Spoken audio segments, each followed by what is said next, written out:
Magandang araw. Welcome po ulit dito sa ating programang Pagnilayan natin. Kasama po ang inyong lingkod, NC Epison.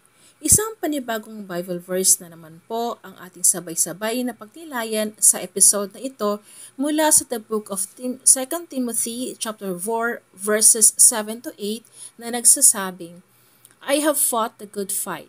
I have finished the race. I have kept the faith.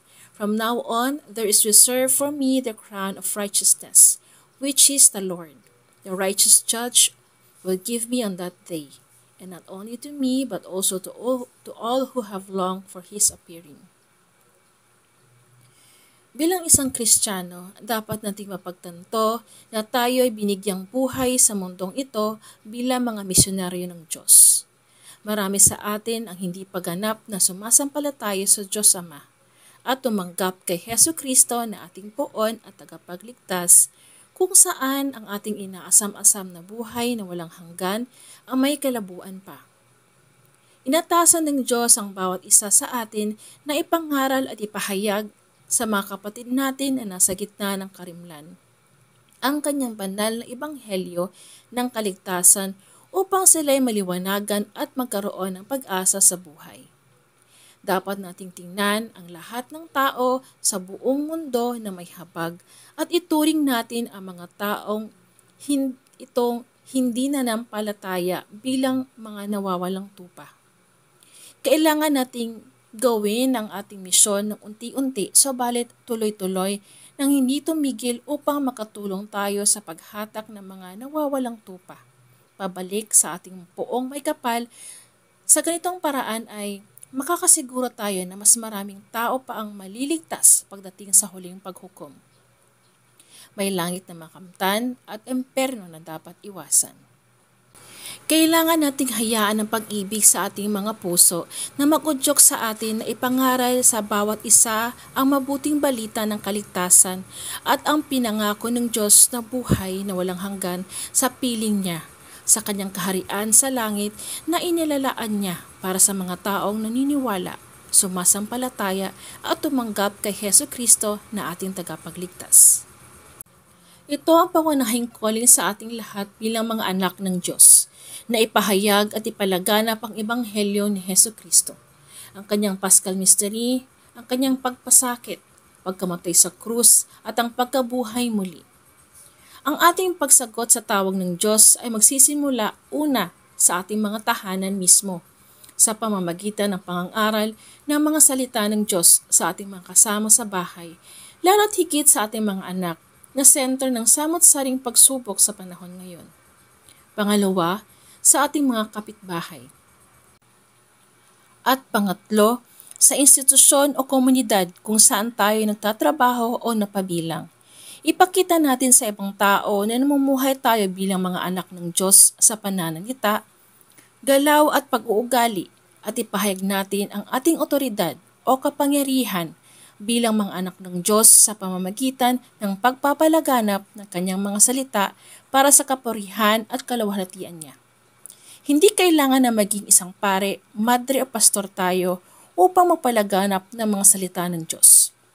Sa panahon ngayon, hindi na mahirap para sa atin ang paglalakbay upang isakatuparan ang calling o tawag ng Diyos sa atin dahil marami na ang makabago at moderno na paraan upang mabilis nating maibahagi ang mga magagandang mensahe ng kaligtasan, gabay at paalala ng Panginoon sa ating kapwa-tao. Ang mga talento at kasanayan na ating natanggap at ang wastong paggamit ng social media ay makakatulong sa atin na maabot ang iba't ibang tao sa iba't ibang larangan, salita at nationality nang sa ganun maibahagi natin sa kanila ang biyaya ng kaligtasan na ipinangako ng Diyos sa ating lahat at harinaway sabay-sabay natin itong matanggap sa kanyang nalalapit na pagbabalik. Sa panahon ngayon, marami ang kaluluwa na gutom at uhaw sa salita ng Diyos dahil sa sobrang pag-ibig nila sa mundo at dahil sa labis na pagnanasa nila sa mga makamundong bagay. Kaya tayo tinawag at pinili ng Diyos upang ipamahagi ang kanyang salita nang maibsan ang pagkauhaw at pagkagutom ng mga kaluluwang naliligaw ng landas. Si Apostol Pablo ay isa sa mga pinakamasigasig na mensahero ng Ebanghelyo sa kasaysayan ng Kristyanismo. Isinakripisyo niya ang kanyang kapangyarihan, katungkulan, ang kanyang ari-arian at sa huli ang kanyang sariling buhay. Mas pinili ni Apostol Pablo ang pagtugon sa tawag at pagtalima sa mga utos ng Diyos upang matiyak na mas maraming tao ang makarinig ng magandang balita ng kaligtasan. Palagi siyang naglalakbay. Siya ay binubugbog, kinulong, tinuya at ipinagkanulo. Ngunit hindi naging hadlang sa kanya ang mga ito sa pagpapahayag niya ng Ebanghelyo. Naharap siya sa kamatayan sa maraming pagkakataon, ngunit hindi natinag ang kanyang paniniwala na ipagpatuloy at pagpapalaganap ng mga salita ng Diyos. Nakaranas siya ng aberya sa karagatan noong nawasak ang barko na kanyang sinasakyan. Malnutrisyon, kawalan ng tirahan, kahihiyan, subalit nanatiling siya at hindi tumigil. Hinihikayat niya ang lahat ng mga mananampalataya na kanyang nakasalamuha at ipinagdasal niya ang lahat ng mga simbahan. Sa nalalapit niyang kamatayan, kanyang buong kumpiyansang sinabi na siya ay nakipaglaban ng mabuting laban ng pananampalataya at ito ay totoo. Nanatili siya sa pananampalataya, hindi natitinag. Walang makakayanig sa kanya mula sa kanyang pananampalataya sa Diyos. Si Pablo ang may akda sa karamihan ng mga sulat sa Bagong Tipan o New Testament sa Biblia. Ang kanyang puso ay nakatuon sa pagtiyak na mas maraming tao ang tumanggap ng kaligtasan hanggat maaari. Doon siya humugot ng kanyang lakas at kagalakan. Hindi tayo mga apostol kagaya ni Pablo. Sabalit tayong lahat ay tinawag ng Diyos at iilan lang ang sumagot. Iilan lang ang tumalima, iilan lang ang sumunod. Kadalasan tumatalima at sumusunod tayo sa tawag ng kagustuhan ng Diyos kapag tayo ay nakakaranas ng lubhang kahirapan, lubhang sakit, kawalan ng pag-asa. Ngunit kapag naging maayos na ulit ang buhay natin at gumaling tayo sa ating mga karamdaman, nakalimutan na naman natin ang Diyos, naging abala na naman tayo sa makamundong bagay. Pansinin niyo ang mga kaganapan at mga pangyayari sa buong sanlibutan. Sunod-sunod ang dilubyo, pandemya, digmaan, mga pangyayari sa kalawakan na hindi maipaliwanag ng mga scientists.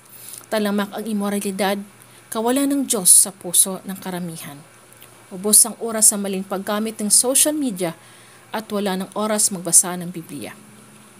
Ang buhay natin sa panahon ngayon ay nasa huling aklat ng Biblia.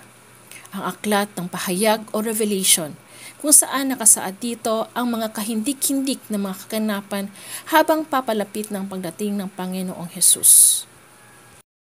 Habang may natitira pang oras o panahon, gamitin na ito sa pagpapalaganap ng kanyang salita sa ating kapwa.